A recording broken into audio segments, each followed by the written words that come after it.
Boa noite, meus irmãos. O amor, a graça e a misericórdia de Jesus seja sobre nós. Du me pediu aqui para lembrar os irmãos que ainda dá tempo de você começar o curso de Libras, a linguagem de sinais, todas as segundas-feiras, às 8 horas da noite, aqui no templo. Já tem uma turminha que começou, mas está no comecinho ainda e dá tempo de você começar, se for o seu desejo. Meus irmãos, eu quero ler 3 versos da Escritura com os irmãos. Um bem no comecinho, um no meio da Bíblia e um no final da Bíblia. O primeiro é Gênesis 1:1, o primeiro versículo da Escritura.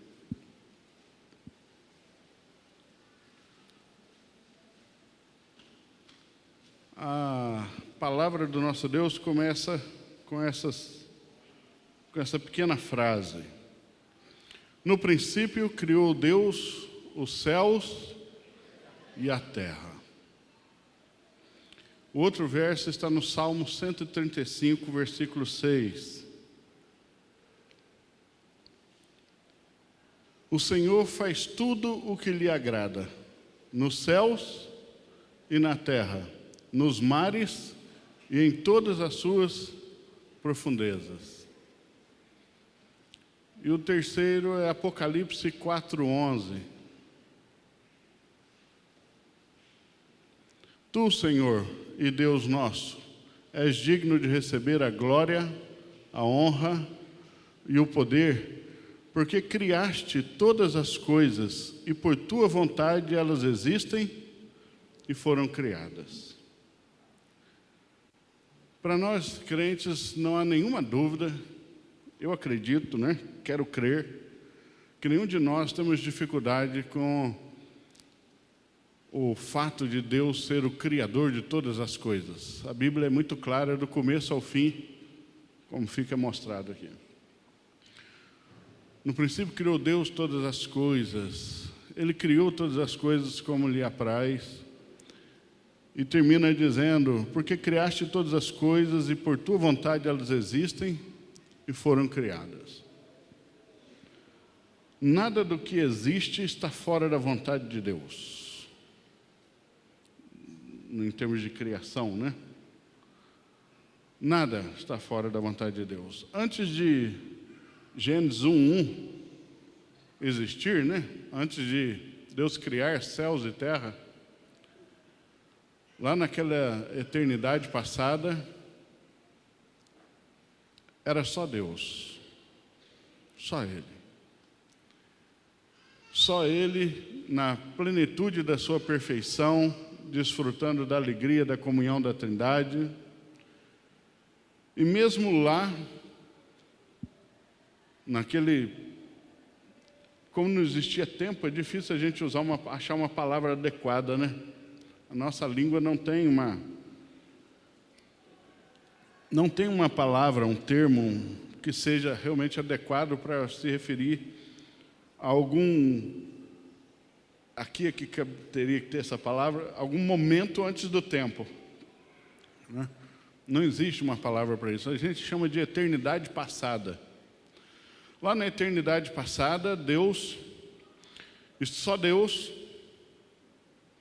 na sua eternidade, já perfeito, Deus sempre perfeito, sempre pleno, sempre pleno em todas as coisas, desfrutando ali da sua própria existência. Deus já exercia sua soberania, porque Ele poderia criar ou não criar. A escolha era dele, E decidiu criar, quis criar. Deus quis criar. Poderia não criar, não ia fazer falta para Ele. Deus é pleno em si mesmo, Deus é autossuficiente, absolutamente autossuficiente, perfeitamente autossuficiente. Mas Ele quis criar. Por sua vontade, elas existem e foram criadas. Ele quis, graças a Deus, né? Ele quis criar. Ele quis criar. E poderia criar do jeito que quisesse, né? Como você, quando decide criar alguma receita nova, ou o escultor, quando decide esculpir, pode esculpir o que quiser, né? Pode fazer o que quiser. E Deus resolveu criar, e poderia criar ou deixar de criar, mas quis criar, e ao resolver criar, quis criar exatamente como criou. Poderia ter criado de outra maneira. Pensa só.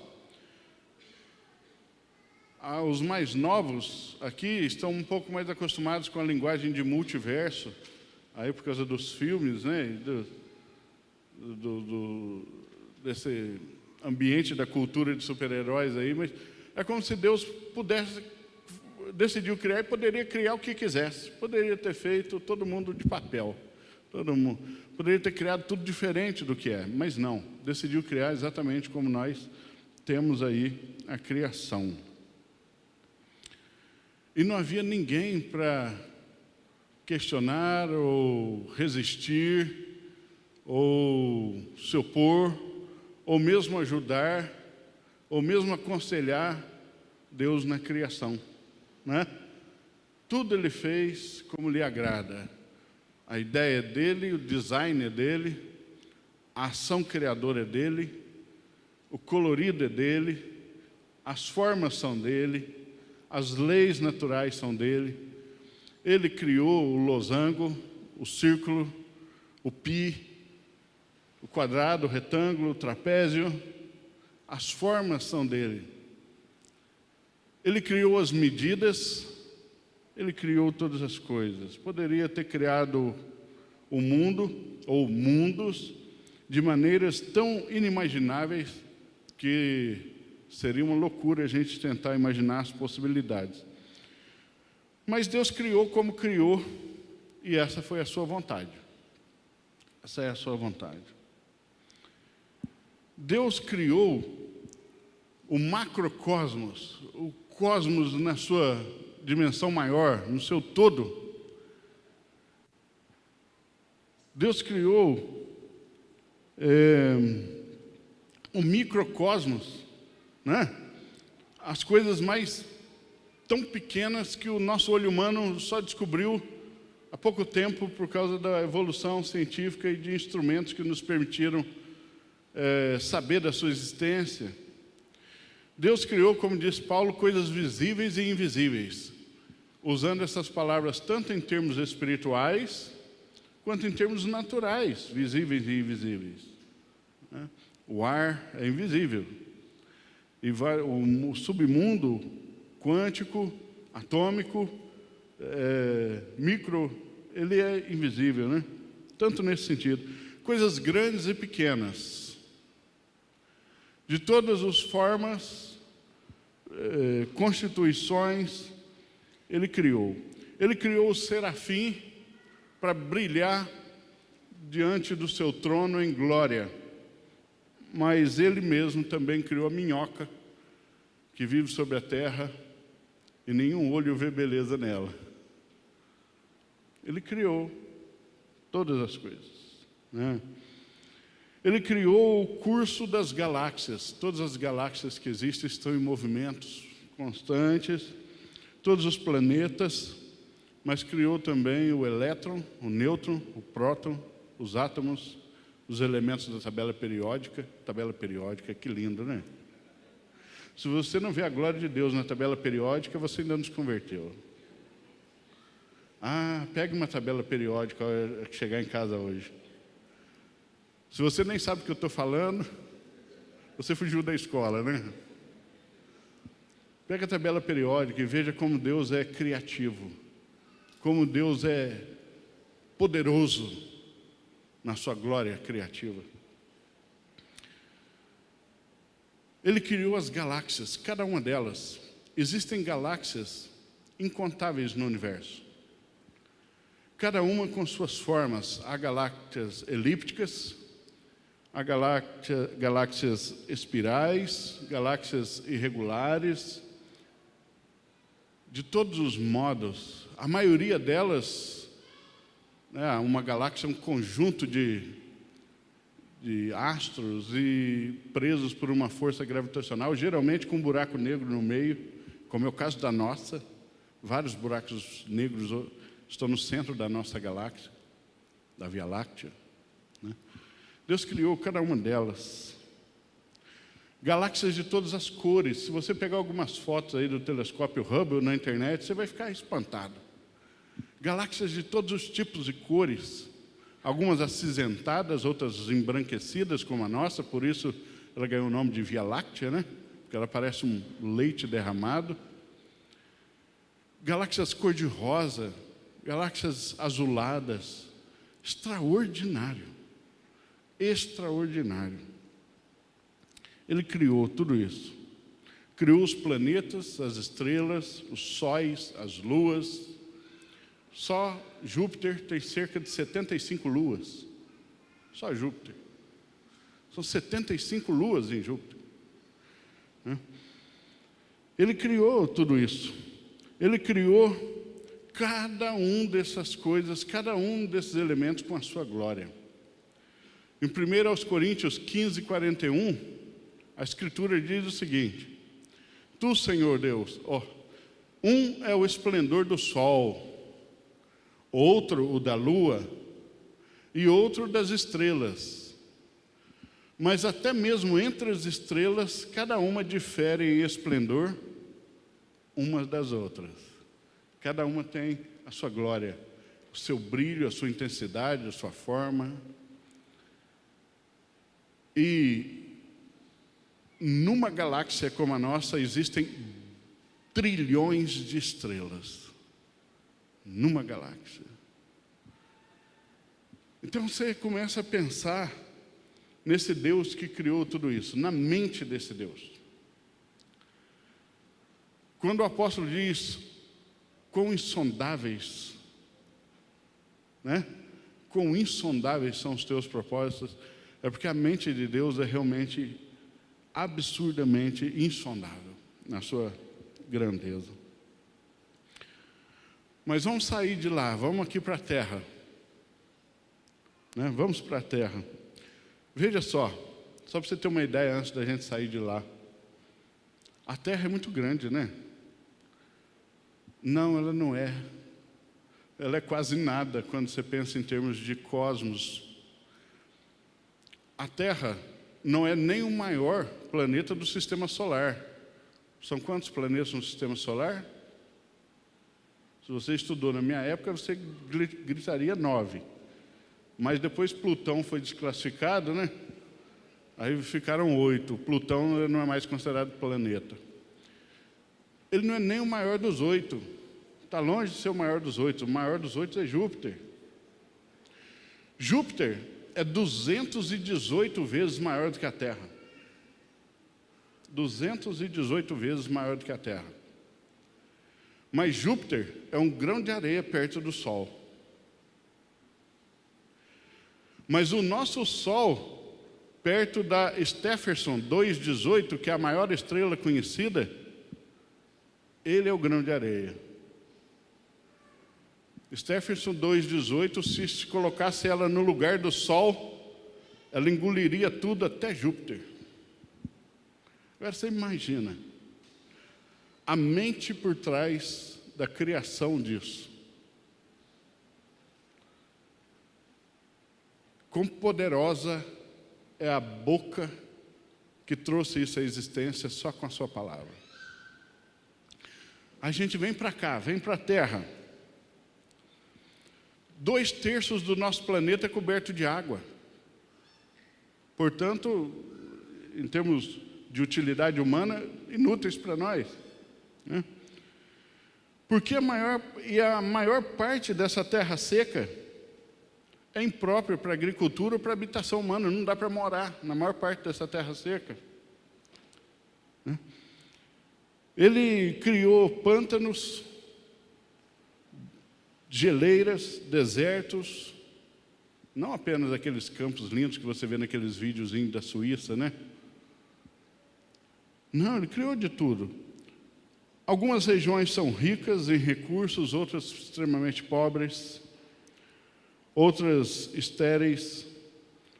A gente estava conversando esses dias lá, eu, os outros dois pastores, e a gente falando lá, eu vi algumas imagens aéreas lá de Crato, cidade onde o pastor José Alberto nasceu.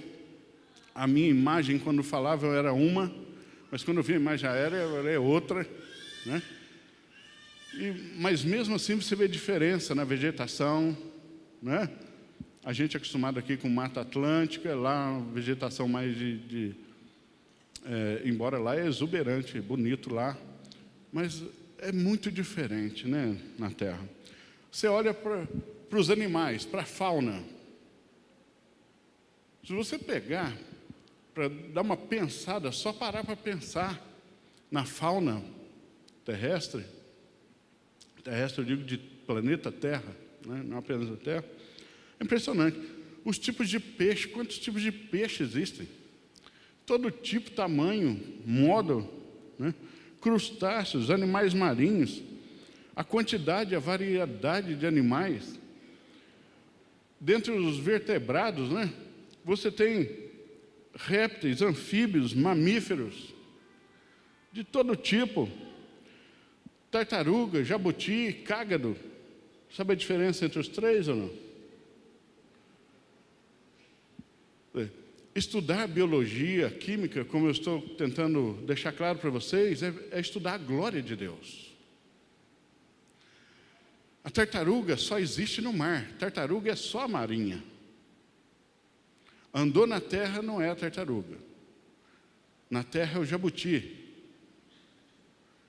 Mas aquele que vive em água doce é o cágado. Essa é a diferença, né?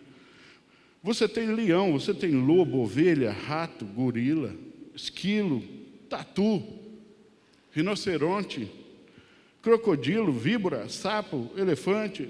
E as aves, então? Quantos tipos? Você tem aquelas gaivotas lindas, o canário, o pintacilgo, mas você tem o urubu, você tem o corvo, né? Você tem, de todos esses, os flamenguistas escolheram o urubu. É um sinal, né? Um sinal. Tanta ave escolheram o urubu. Então, é muito. A menor ave do mundo se chama colibri cubano. Colibri abelha cubano. É um beija-flor que mede 1,5 centímetro e pesa 1,5 grama. Imagina que maravilha Deus criar um beija-flor desse. E o condor dos Andes aqui, quando abre as asas, pode ultrapassar 3 metros de envergadura nas asas. O condor dos Andes. E Deus criou cada um deles.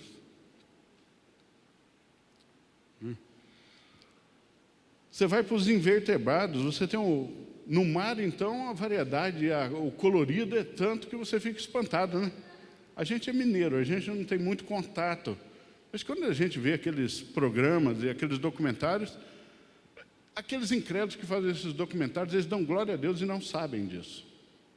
O polvo, a esponja do mar, tem o pepino do mar, a água-viva, o caramujo, a lesma, a minhoca, a sanguessuga, a centopeia, o escorpião, a aranha.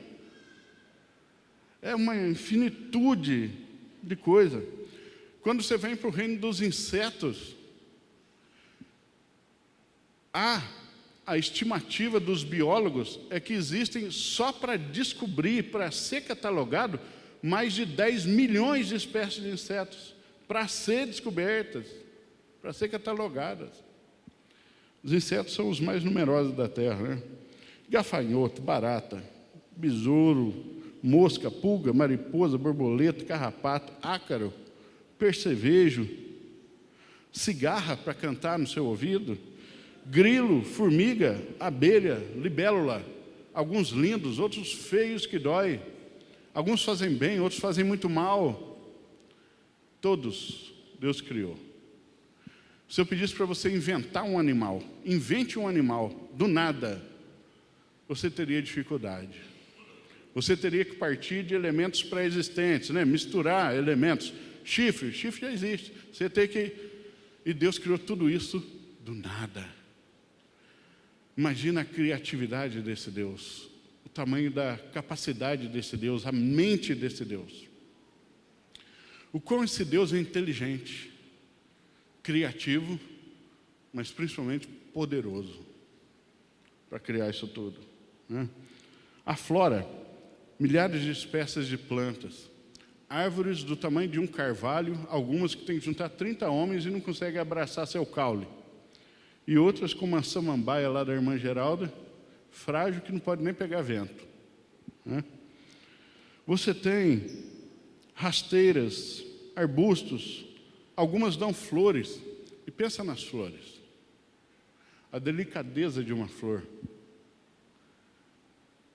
Algumas têm espinhos, outras não. Algumas são cheirosas, outras não. Algumas fazem bem, outras são venenosas. E cada uma delas, Deus criou. Deus criou.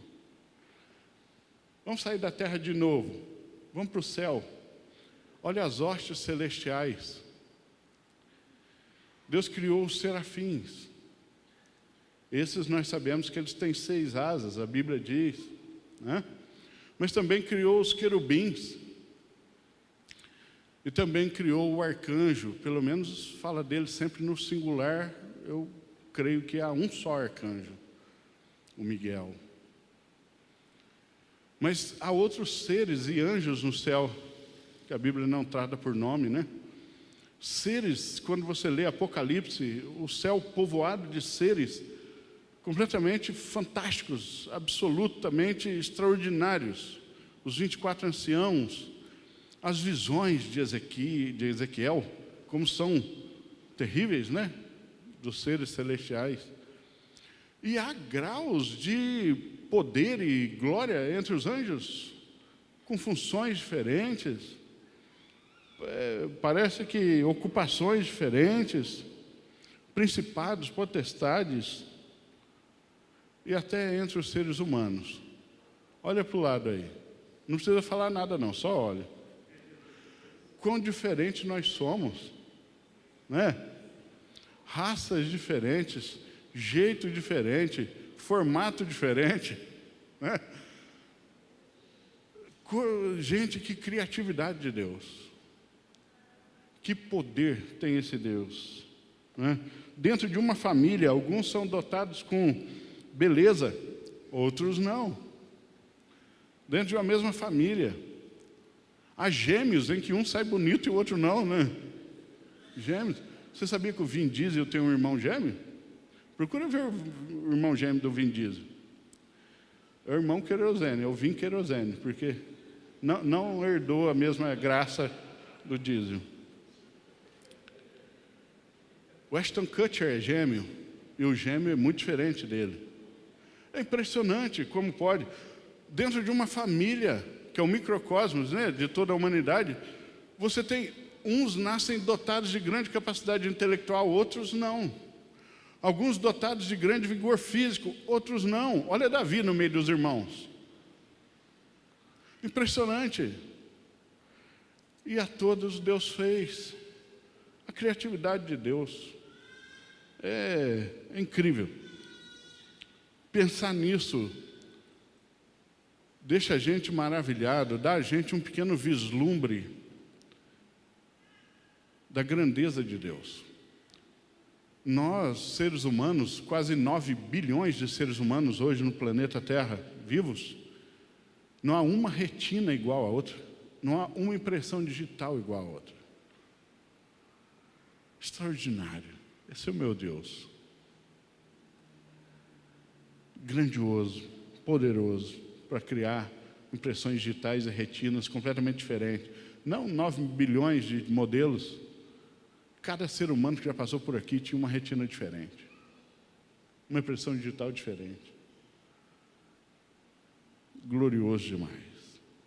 Esse vislumbre da grandeza de Deus faz a gente chegar na conclusão do que Deus disse para a gente pelo profeta Isaías, Isaías 40. Alguns capítulos na Bíblia, é como se Deus condensasse assim, beleza tão extraordinária que não cabe dentro da gente, né? Mas o capítulo 40 de Isaías é um desses. Isaías 40, os versículos 17 e 18, a partir ali do 12, 13 em diante, é ele cantando a glória de Deus e é extraordinário. Mas aqui ele diz assim: diante dele, todas as nações são como nada.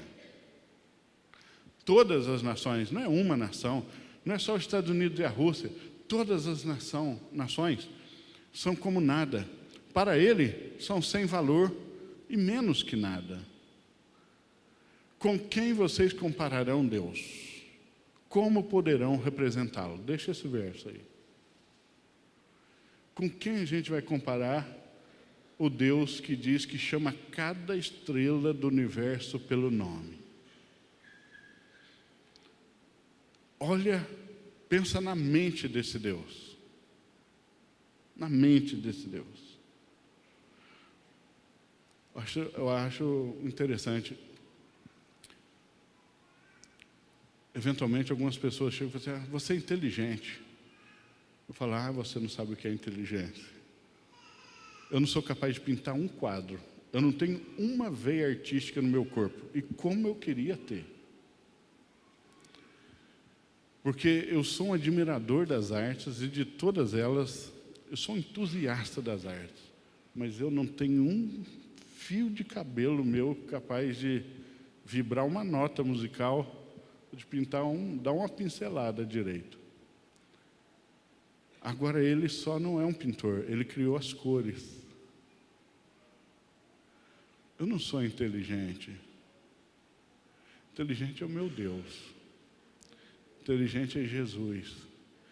Se você quer saber o que é inteligência, Paulo disse em Colossenses que em Cristo estão escondidos todos os mistérios do conhecimento e da ciência. Ele é a inteligência. A gente é centelha, né? Pequenas centelhas da glória e da grandeza desse Deus. Por que é que eu fiz toda essa, talvez a introdução mais longa que eu já fiz aqui, né? Por que eu gastei aí quase meia hora, 20 minutos, meia hora, para tentar mostrar para você como Deus é poderoso, criativo, belo,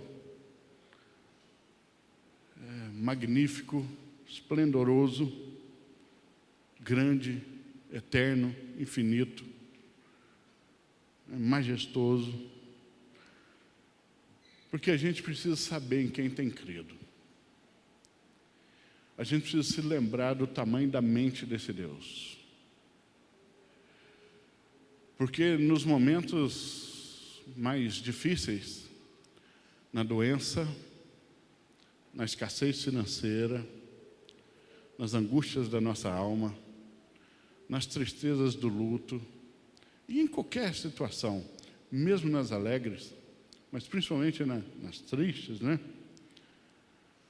Lembrar do tamanho da mente de Deus, do coração de Deus e do poder de Deus, conforta sobremaneira. Nada conforta mais do que saber que o Deus que criou todas as coisas, inclusive todas as galáxias, me chama pelo nome. Ele sabe o meu nome. Se eu andar lá no Rio de Janeiro, morei 3 anos lá, andava lá na rua, no miolo do camelódromo. O camelódromo é um paraíso para seminarista. Ia lá no camelódromo, andava para cima e para baixo. Ninguém sabia quem eu era. Passavam por mim. Não porque eu fazia questão, estou dizendo que ninguém me conhece. Mas aquele que criou todas as coisas me chama pelo nome. Sabe o meu nome. Ele não só sabe o meu nome, ele me fez. Como não encontrar consolo no fato de pertencer a um Deus assim? Como não? Devemos saber em quem temos crido e que Ele é poderoso para guardar o nosso depósito até aquele dia, foi o que Paulo disse. Podemos e devemos confiar na vontade desse Deus. Se esse Deus é capaz não apenas de criar tudo isso, de pensar em tudo isso, mas também de governar tudo isso e de sustentar tudo isso, a vontade desse Deus tem que ser melhor do que a minha. Ela é melhor do que a minha. Um Deus com essa mente nunca teria uma vontade inferior, uma vontade mais ou menos, uma vontade falha.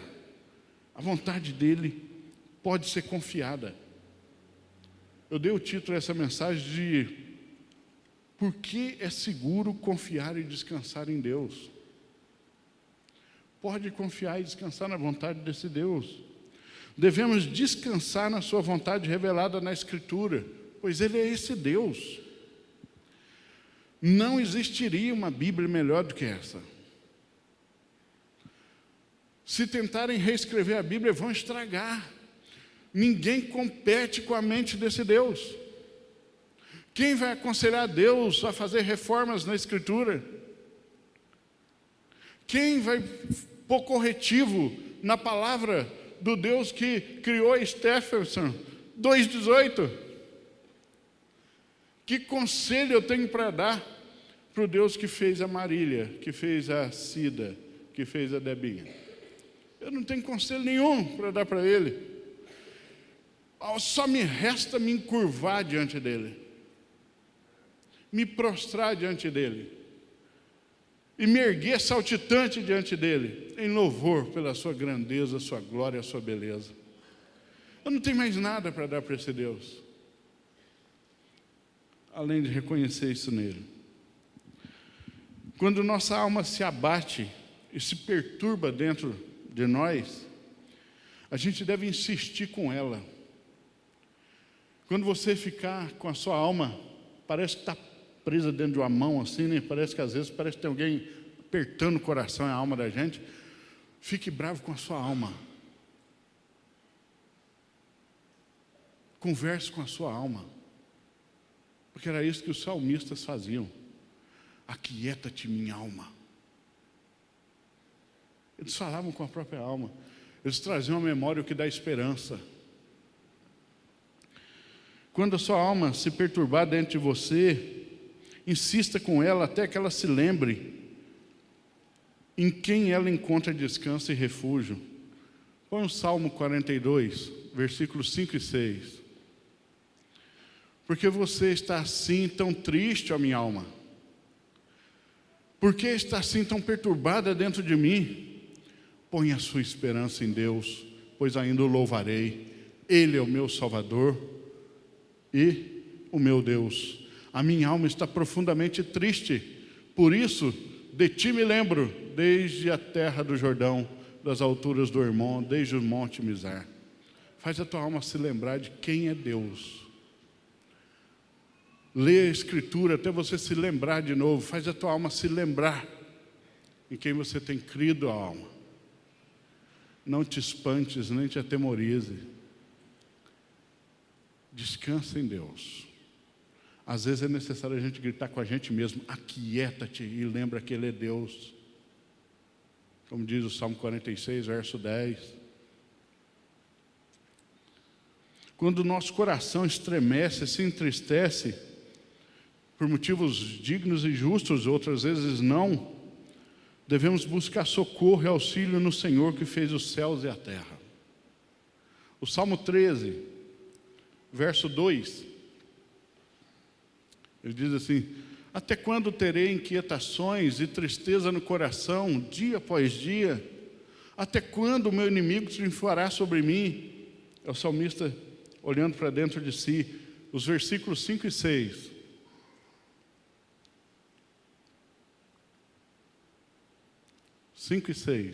Versículos 5 e 6 desse salmo. É o 13, versículo 5. Travou aí, Davi? Travou, né? Então vamos do jeito antigo aqui. Salmo 13, 5 e 6. Ele diz assim: no tocante a mim, confio na tua graça. Regozije-se o meu coração na tua salvação. Cantarei ao Senhor, porquanto me tem feito muito bem. Repare nos salmos. Muitos salmos o salmista começa clamando a Deus e revelando as suas dores, os seus medos, suas inquietações. Mas ele sempre termina louvando. Ele sempre termina louvando, porque ele se lembra de quem é Deus. Olha o Salmo 116.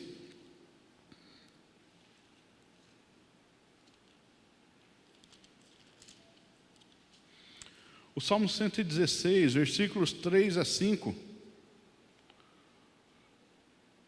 Laços de morte me cercaram, e angústias do inferno se apoderaram de mim. Caí em tribulação e tristeza. Então invoquei o nome do Senhor. Ó Senhor, livra minha alma. Compassivo e justo é o Senhor. O nosso Deus é misericordioso. É assim. Então, quando você passar por esses momentos, e vai passar, né? Irmão, você tem que se lembrar. Nós temos que nos lembrar. E nós temos que fazer o nosso coração, a nossa alma se lembrar. Nós temos que trazer a memória que dá esperança. E nada dá mais esperança do que saber a quem pertencemos, em quem temos crido e quem é o Senhor que nos chamou. Nem nada dá mais esperança. 2 Timóteo 2,19, Paulo escreve que o Senhor conhece aqueles que são dele. O Senhor conhece os que lhe pertencem, né? O Senhor conhece quem lhe pertence. O Senhor nos conhece. O Senhor nos conhece. E Ele nos abençoou com sua graça e nos tem guardado para a salvação do último dia, embora passemos, inevitavelmente, por dificuldades e problemas neste mundo. Primeira carta de Pedro, capítulo 1, 3 a 6. Bendito seja o Deus e Pai de nosso Senhor Jesus Cristo. Conforme a sua grande misericórdia, Ele nos regenerou para uma esperança viva, por meio da ressurreição de Jesus Cristo dentre os mortos, para uma herança que jamais poderá perecer, macular-se ou perder o seu valor, herança guardada nos céus para vocês. Vocês que, mediante a fé, são protegidos pelo poder de Deus, até chegar à salvação prestes a ser revelada no último tempo. Meu irmão, uma palavra dessa é ânimo para a gente enfrentar qualquer dificuldade. Isso não é banalizar as dores ou as dificuldades, mas é reconhecer a grandeza de Deus, e a grandeza das suas promessas, a grandeza da sua palavra, a grandeza da sua vontade, e o quão os propósitos de Deus são firmes. Irmão, nós podemos chorar, mas nunca sermos vencidos pela tristeza. Jamais. Jamais. Alguém que crê em Cristo Jesus de todo o coração e sabe quem é Cristo, e Cristo é o Deus Criador de todas essas coisas, ele, como disse Paulo, ele pode estar abatido, porém não destruído, né? Cansado, mas não desanimado. Pode estar se arrastando fisicamente. A irmã Margarida, antes do culto, me confidenciou ali a dificuldade que foi para ela vir ao culto hoje. Mas ela veio. Ela veio. Ela falou, queria ter vindo de manhã, mas não consegui. Mas consegui vir agora. Meu querido, eu vejo a glória de Deus nessas coisas. Eu vejo a graça de Deus nessas coisas. No caso dela, no caso do Ivan, no caso de outros que talvez vieram com dor, mas também vejo a glória de Deus naqueles que vieram bem. E louvam a Deus por isso. Não se desanime. Não permita que o seu coração se desespere. Desespero não faz parte do crente. Nosso coração se angustia como de qualquer outro. Nós somos tão sujeitos às dores, tristezas, como qualquer outro, mas nós jamais vamos ser vencidos por essas coisas. Porque o Deus que nós servimos põe na nossa boca um cântico novo.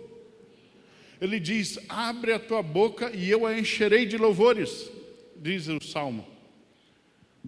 O crente, o servo de Deus, é como Paulo, os apóstolos, não há diferença alguma, como pré-reformadores, puritanos, servos que sofreram dores, mazelas muito maiores do que as nossas.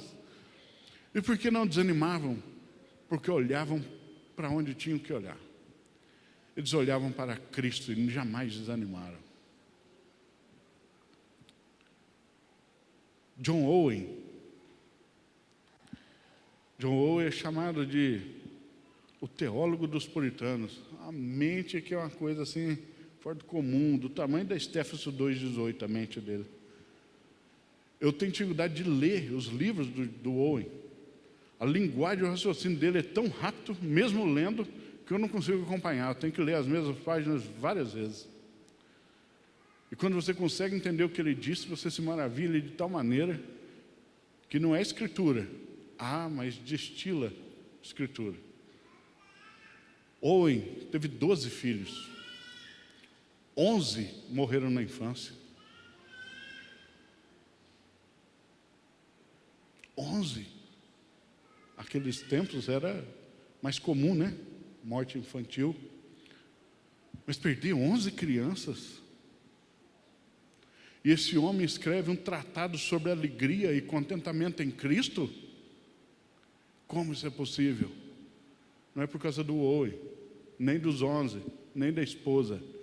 É porque de Cristo ele sabia em quem estava crendo. Ele encontrou em Cristo suficiência para passar por 11 lutos.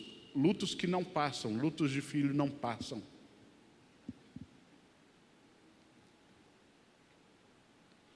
Jonathan Edwards foi demitido da própria igreja. Um pastor ser demitido de uma igreja é uma tragédia, né? A não ser que seja por um bom motivo. Perdeu um quase genro, né? O noivo da sua filha morreu cedo, David Brennan. E a filha entrou numa tristeza grande, mas encontrou consolo em Cristo também. O homem tinha problemas sérios de saúde. E ninguém escreveu sobre a beleza de Deus como ele. Ninguém. Jeremiah Burroughs, um puritano do século 17, teve uma das vidas mais sofridas que você pode descobrir. E o tratado sobre o contentamento em Cristo mais profundo que eu já pude ler na minha vida foi escrito por ele. Meus queridos, ou o Evangelho e Cristo invade o nosso coração de tal maneira que a gente encontra esse contentamento nele, essa suficiência nele, esse gozo em Cristo, que enche a nossa alma de tal maneira, ou a gente vai ser vencido pelo mundo. Ou pelas dores do mundo, ou pelos manjares do mundo. Porque esse encanto em Cristo, ele não é suficiente só para fazer a gente passar pelas dores e tristezas, mas ele é suficiente para fazer a gente ver o nojo do pecado. Ele é suficiente para a gente não cair na tentação. Por causa da grandeza do poder de Cristo e do amor que a gente vai desenvolvendo por Cristo nessa relação. A mente de Deus jamais esquece de nós. A mente de Deus não perde 1 milímetro da sua vida. A Bíblia diz, ao contrário, que todos os seus dias já estão escritos no livro dele.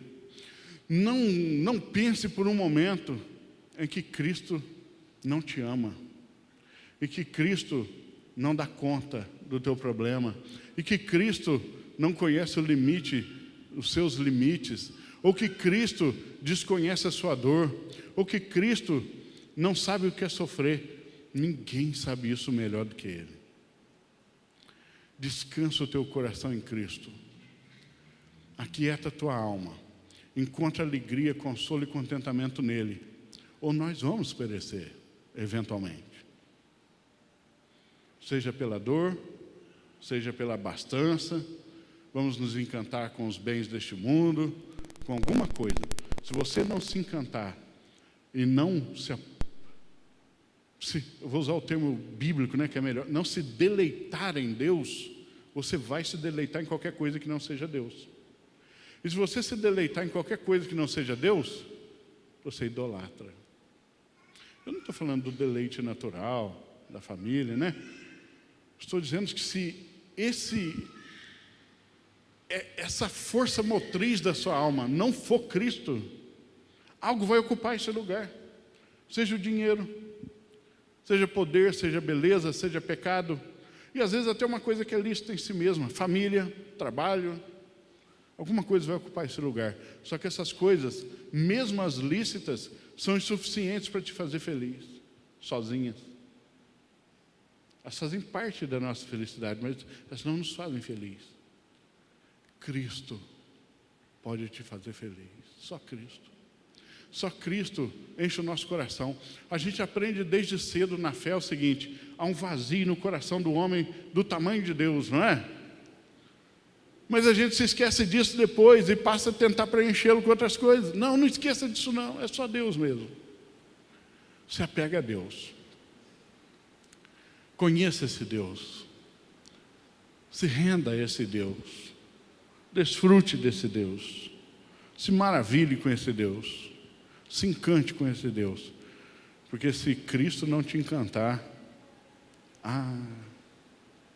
outras coisas vão encantar. E você estará perdido, meu irmão, em pecado. Porque nada se compara a Cristo. Isaías 40:18. A quem compararemos o Senhor? Não há ninguém que se compare ao Senhor. Ninguém. Nem as pessoas que nós mais amamos, nem as que mais admiramos, nem aquelas que produziram as maiores obras, né? Seja na arte, na ciência, na tecnologia, na literatura. Ninguém, nem todas essas mentes juntas são comparadas a um verso da Escritura. Se você juntar num galpão William Shakespeare, Hemingway, Dostoiévski, Gonçalves Dias, Machado de Assis, Álvares de Azevedo, Augusto dos Anjos, e a lista seria infindável aqui, né, de nomes da grande literatura, e somasse toda essa capacidade para escrever alguma coisa, eles não seriam capazes de chegar nos pés de Jesus chorou. João 11:35. Porque só de saber que Jesus chorou vale mais do que ler tudo que eles escreveram. Eu tenho um Deus que é capaz até de se importar com a gente a ponto de chorar. Não há mensagem mais linda do que essa. Um trecho da Escritura vale mais do que o mundo inteiro. Porque o mundo inteiro vai passar, mas a Escritura, nenhum tio vai passar.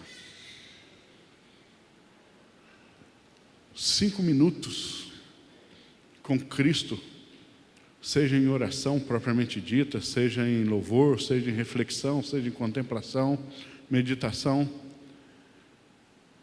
é mais valioso do que 3 horas de qualquer filme, por melhor que seja.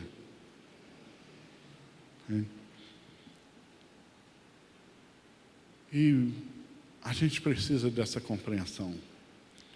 A gente precisa dessa disposição no coração, nos motivando, sabendo quem é a nossa bandeira, por quem lutamos as nossas lutas, em quem temos crido, a quem servimos, quem é por nós. Se Ele é por nós, não se preocupe com a política, se o comunismo vai entrar, se não vai. É preocupante em termos, mas não põe medo na igreja. A igreja do Senhor não teme o comunismo, ela já o venceu diversas vezes.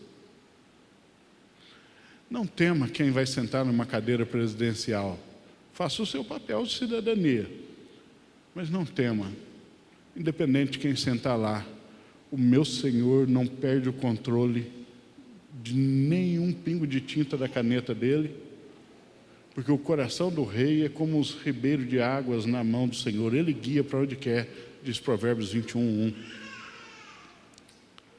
A gente tem que fazer todas essas coisas, mas sem perder de vista que Cristo é a razão de todas elas. Não é? Cristo é a razão do nosso louvor, Cristo é a razão do nosso trabalho, Cristo é a razão do nosso dízimo, Cristo é a razão da nossa oferta, Cristo é a razão do nosso cântico, Cristo é a razão do nosso culto, Cristo é a razão do nosso trabalho secular, Cristo é a razão da nossa família, Cristo é a razão de tudo. O pastor Alberto abriu o culto e eu vou encerrar com o mesmo verso de Efésios. Efésios capítulo 4, do 1 em diante, né? Efésios 4. É porque eu quero um verso específico. Aqui.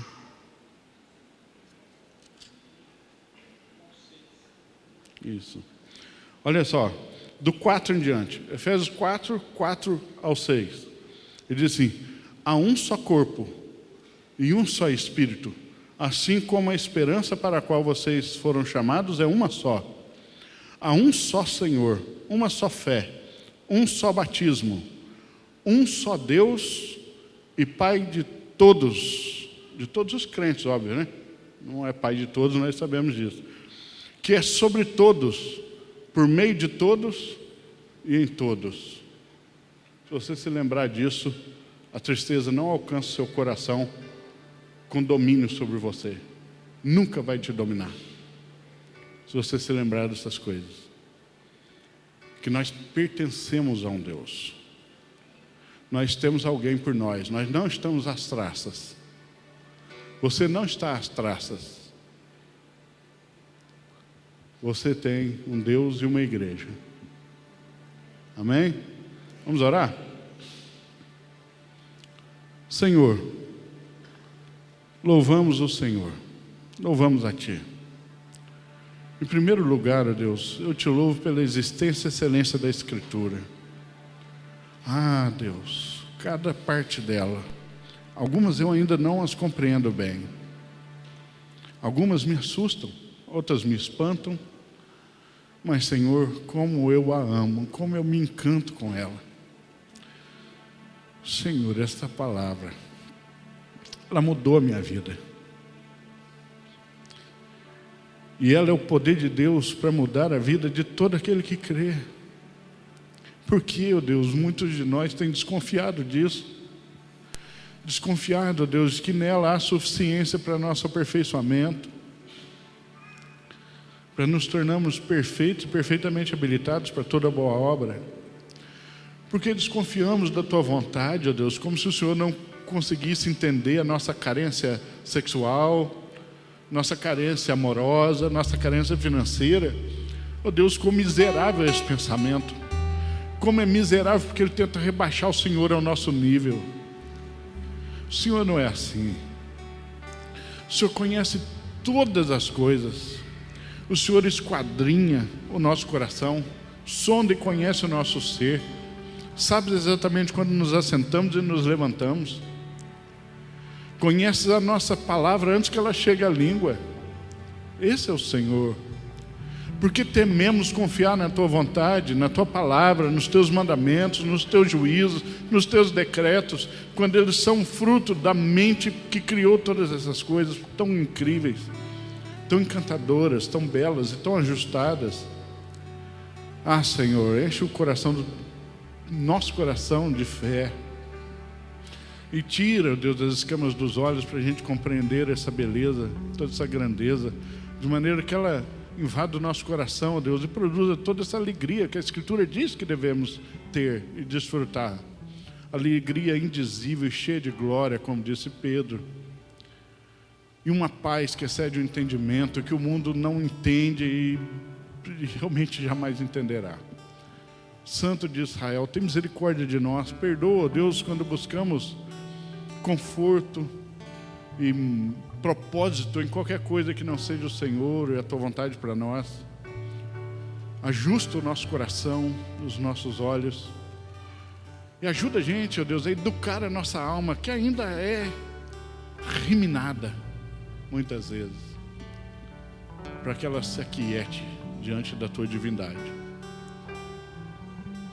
e ouçamos a tua voz de novo e descansemos no Senhor e na grandeza do teu poder mais uma vez. Em nome de Jesus, amém.